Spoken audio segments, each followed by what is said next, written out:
My name's Randy O'Brien. I was born in 1959. We moved here in 1972. My parents came here as teachers. My dad started fishing I think, around here. He started, I believe, the Davis Bay Reef Gear. Quickly got into gill netting. I ended up having a boat that was purchased because there was a moratorium on the gill net licenses. There had been, if your license hadn't had a lot of fish put on it for several years, then the state was going to eliminate them. And there was a chance to have a license that would still continue to be good to be bought. And my granddad bought that, and then I ended up fishing that boat and license. That was in 1975. I was 15 years old. You couldn't have the license in your name till you're 16 in the state of Washington. The season started in June, and I didn't turn 16 until the end of July. So that first year, I was 15, turned 16, and the license was in my granddad's name. I fished that boat gill netter down here for a few years till through my summer out of high school, which after that I turned the boat over to my middle brother, Mark, and he fished it for several years. And then my youngest brother, Christopher, fished it also. And so I started out gill netting here, and in 75 running my own boat. 15 turned 16 that summer. Went to Southeast Alaska. We did various other things. I would come back down here in the fall and after Alaska and deck in with my dad.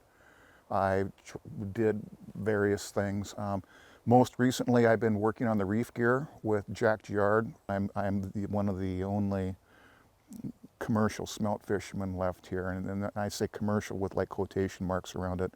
Mostly, we were just doing it for because I just like to go fishing, and I just like to catch fish, and it's a fun, pleasant thing. And I'm lucky to pay for my license and expenses. I'm just doing it because I like to do it. Sometimes we catch a lot of fish, and sometimes we don't. It's turned into a social event for a lot of it.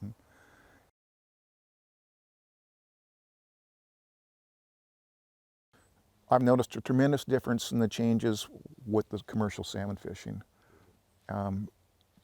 It used to, when we were first here, there was basically farmers and fishermen, was what it was, and a lot of people were fishermen.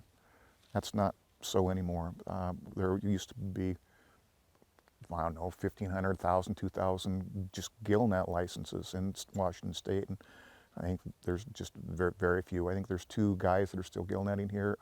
Gill netters are more of independent, individualist type people. You're your own man, small boat, your own self. The seiners take a bigger boat and a crew and more of a cooperative arrangement. The gill netters are more of the independent, I had a polite way to say that, but just independent. There is practically no commercial fishing here left anymore, commercial salmon fishing.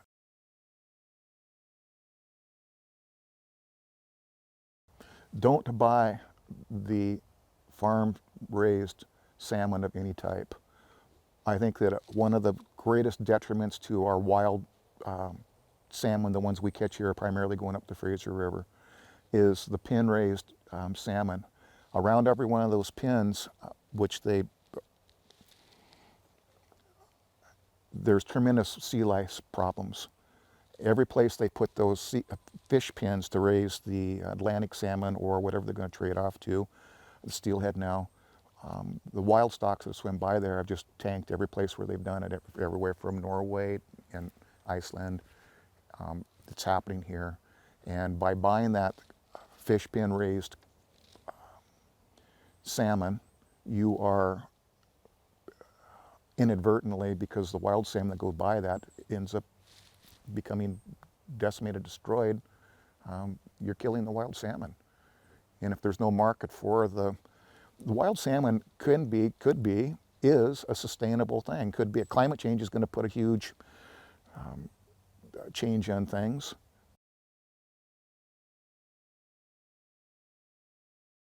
Salmon to me means many things. Many things. It brings joy to my soul. I'm happy to see them. It's good food. It's wholesome. It means that how the cycle of the world is, nature is going along like it should. Salmon means good things.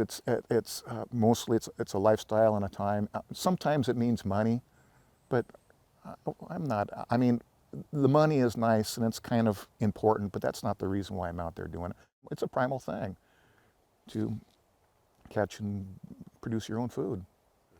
My life is not complete unless I get to do some fishing each year, and it just brings me back in contact with nature and the world around me, and the cycle of life and my position in it.